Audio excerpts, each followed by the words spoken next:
Conference बुलाई है, क्या दिक्कतें आ रही हैं आपके साथ? देखो जी, सबसे पहले तो मेरी मीडिया से ही कुछ शिकायतें हैं। हमारे साथ ये हादसा हुआ, मैंने आज ही सुबह ही कुछ न्यूज़पेपर्स और फ़ोन में कुछ वीडियोस देखी मेरे हस्बैंड के बारे में, जो आ रहा है कि नशे की ओवरडोज की वजह से पार्टी में गए हुए थे, उनकी डेथ हो गई।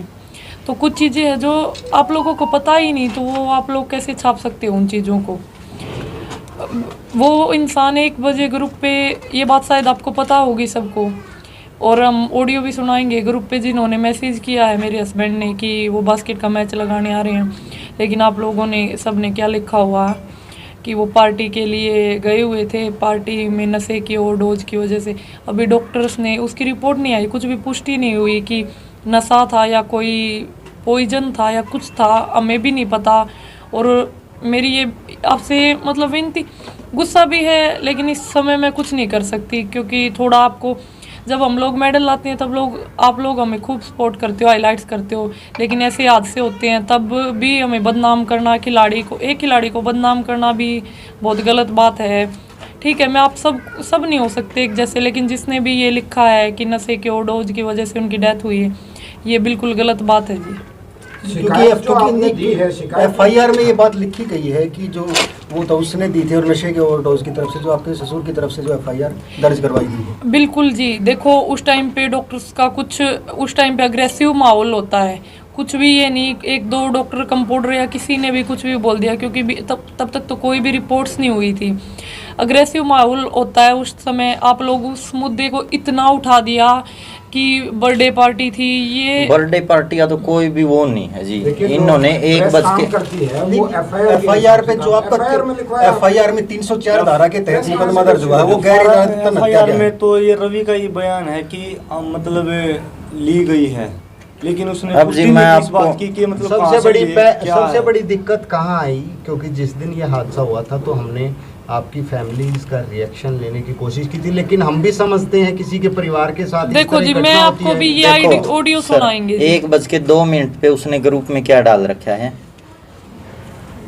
भाई सारे भाई 5:30 बजे चल पड़ियो, 6 बजे मैच शुरू हो जाएगा, टाइम तक पहुंच जियो भाई सारे। सा भाई ने खेलना है, सारे आ जियो भाई, टाइम तक 6 बजे शुरू हो जाएगा मैच।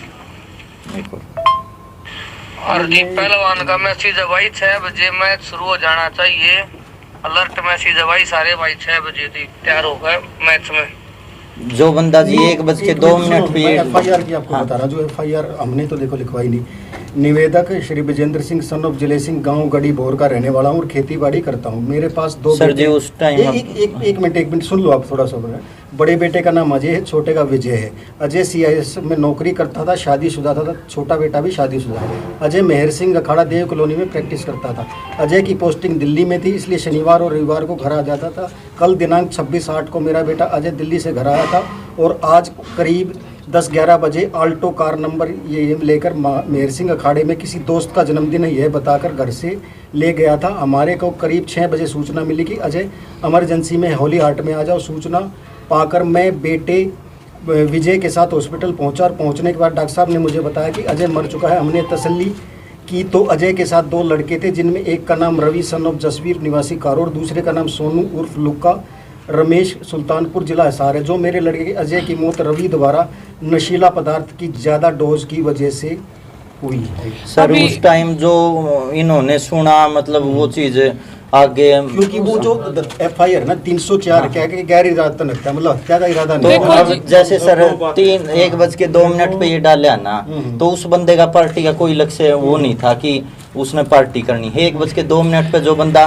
खेल के लिए इतना वो कह सकता है कि सभी को 5 बजे पहुंचना है, तो आप ये बताओ उसका पार्टी का कोई तो मकसद भी नहीं। क्योंकि एफआईआर में आई ना, अब पता ही नहीं सर, मतलब जिस टाइम सर अब क्या कहना चाहते हैं आप, ये बताइए। अब पहला तो जी, जब तक कोई भी तब तक कोई भी मतलब डॉक्टर से रिपोर्ट या आए तो प्लीज आप कुछ भी ऐसा ना छापे, कोई भी, सभी से मैं रिक्वेस्ट कर रही हूँ, तब तक पुष्टि ना हो मामले की। 3 जगह पे रहता था जी, यहाँ पे गांव में गड्डीबोर गांव में, एक अखाड़े में जी, और एक सीआईएसएफ में। आप तीनों जगह पे एक बंदे से पुष्टि कर सकते हैं जी, आज तक किसी ने नहीं देखा जी।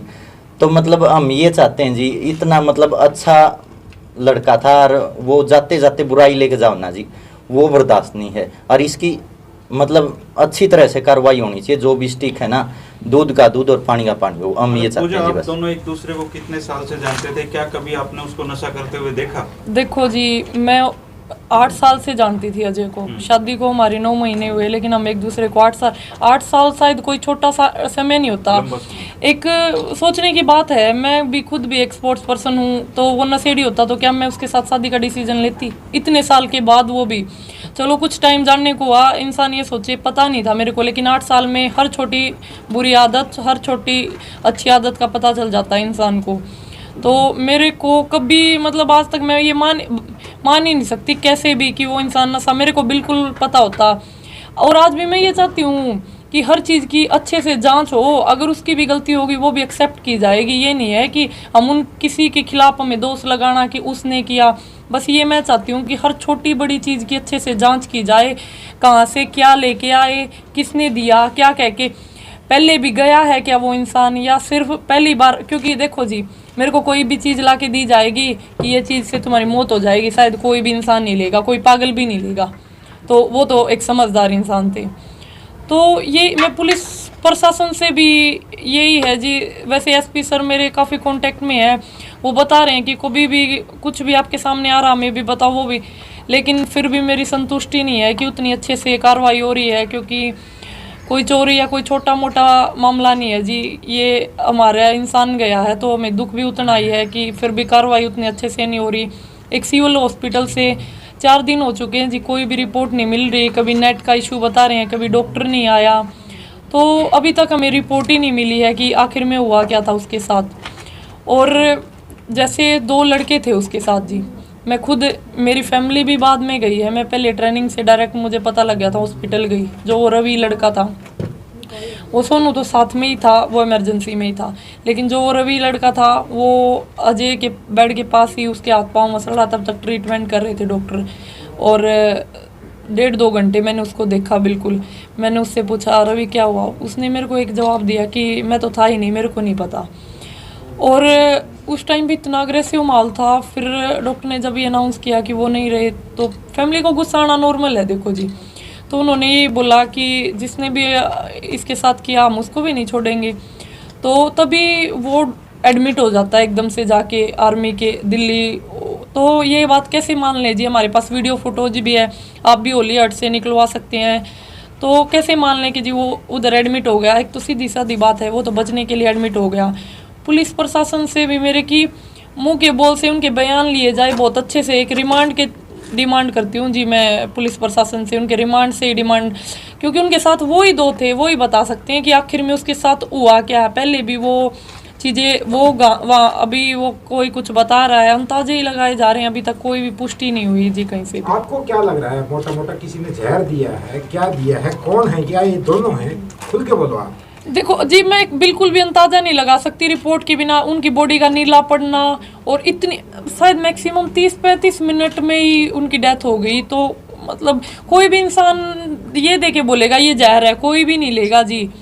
तो मैं बिल्कुल यही चाहती हूँ, ना मैं किसी को भी फंसाना चाहती या मैं डायरेक्ट, अगर वो बेगुनाह है ना वो दोनों, तो वो बेगुनाह ही। बस ये चाहती हूँ मैं, हर अच्छे से जांच हो, हर छोटी कहाँ गए, कहाँ से आए, उनसे ही पूछा जा सकता है, क्योंकि साथ में तो वो दोनों थे। अच्छा, कब से जानते हैं आपके हस्बैंड उन दोनों को? काफ़ी साल से, 8-10 साल से जानते हैं जी। तो पहले भी ऐसे ही जाते थे, घर पर आना जाना था? हाँ जी। तो आपको उस दिन पता था वो जा रहे हैं घूमने, पार्टी वगैरह करने? पार्टी का कोई नाम ही नहीं था जी उस दिन कि आज पार्टी भी होगी, क्योंकि उन्होंने यही, मेरी 2:45 बजे जब बात हुई थी, उन्होंने यही बोला था। और वो ऑडियो भी उनकी 1 बजे की, मैं मैच लगा के ही घर आऊँगा, बास्केट का मैच। आपको क्या मालूम हुआ है अभी प्राइमरी स्टेज पे, क्या था, पार्टी थी या क्या था? कुछ भी नहीं पता चला। कहाँ बैठे थे वो? देखो जी, वो पता तो 3 ही लोगों को है, मेरे हस्बैंड वो नहीं रहे, दो ही है, वो हॉस्पिटलाइज है, तो पता तो उनसे ही किया जा तो सकता मैच है। कहाँ, मेहसिंग अखाड़े में था, कहाँ था मैच? वो MDU में लगाते हैं जी, यूनिवर्सिटी में सारे इकट्ठे होते हैं, ये ग्रुप होता है उनका बास्केट का। वो सभी रेसलर को ऑडियो भेज देते हैं कि आज सैटरडे और वेडनेसडे को मैच होता है जी उनका। बेसिकली दिक्कत वहीं आई है कि आप लोगों से हमने उस दिन पूछने का प्रयास किया, ये मानने के परिवार में एक ट्रेजिडी थी तो शायद हम भी हिम्मत नहीं बना पा रहे थे। आपके ससुर से हमने बात करने की कोशिश की थी तो उन्होंने सर, बोलने उस से टाइम मना देखो, किया, टाइम होता नहीं। ठीक है जी, होता है, लेकिन मैं आप सभी से अभी आगे के लिए बोल रही हूँ रिक्वेस्ट है कि जी, बिल्कुल। सबसे ज्यादा एक खिलाड़ी के लिए ऐसा, क्योंकि आगे भी कहीं ना कहीं और बच्चे भी ये सोचते हैं पेरेंट्स की हमारे बच्चों को ऐसे गेम कराएंगे, लेकिन जब ऐसे हादसे, शायद उनको तो नहीं पता होगा क्या हुआ, लेकिन वो न्यूज़ जरूर देखेंगे कि देखो कैसे नशे कर रहे हैं। तो ये चीज़ें प्लीज़ ना जोड़ी जाए मेरे हस्बैंड के साथ। तो हो जाएगा पूजा। और आज मैं एक बात बोल रही हूँ जी, मैंने ये बात एसपी साहब को भी बोली, पूरा मेहर सिंह अखाड़ा और गांव गड्डी और सीआईएसएफ डिपार्टमेंट में अगर कोई 2 इंसान भी ये कहने वाले मिल जाए ना वो इंसान नशा करता था, मैं आज खुद अपना केस बंद करवा दूंगी मेरे हस्बैंड का। आपको क्या लगता है प्राइम मिनिस्टर पे? आप अपने मन की बात बताइए। मैं सिर्फ यही चाहती हूँ जी, प्रशासन बहुत अच्छे से सख्ताई से इस केस को लेके, एक हल्के में लेके नहीं कि केस बहुत आते हैं जी, दिन के केस बहुत होते हैं, लेकिन कहीं ना कहीं देश जैसे हमें मेडल्स लेके आते तब ऊपर रखता है ना। हमारे साथ हादसा हुआ, अब भी हमें ऊपर रख के कार्रवाई की जाए। मैं चला दिया। मैं सिर्फ ये चाहती हूँ कि मेरे जिगर के टुकड़े पे कोई इल्जाम ना लगे। मेरे बेटे ने इज्जत और शोहरत कमाई है, इज्जत बहुत कमाई है जी। हमने पैसे की धन दौलत की कदर जरूरत नहीं थी और ना है। मेरा बेटा मेरी इज्जत थी। मैं हाथ जोड़ कर प्रार्थना करूँ, सब थारे बेटे हैं, तुम भी बेटे हो, मेरा नारा है तुम मेरे बेटे हो, मेरे बेटे को न्याय दिलाओ। मैं हाथ जोड़ कर प्रार्थना करूं मेरे बेटे पे इल्ज़ाम ना लगा जाए, क्योंकि हमारे घर का जिगर का टुकड़ा गया है मेरा।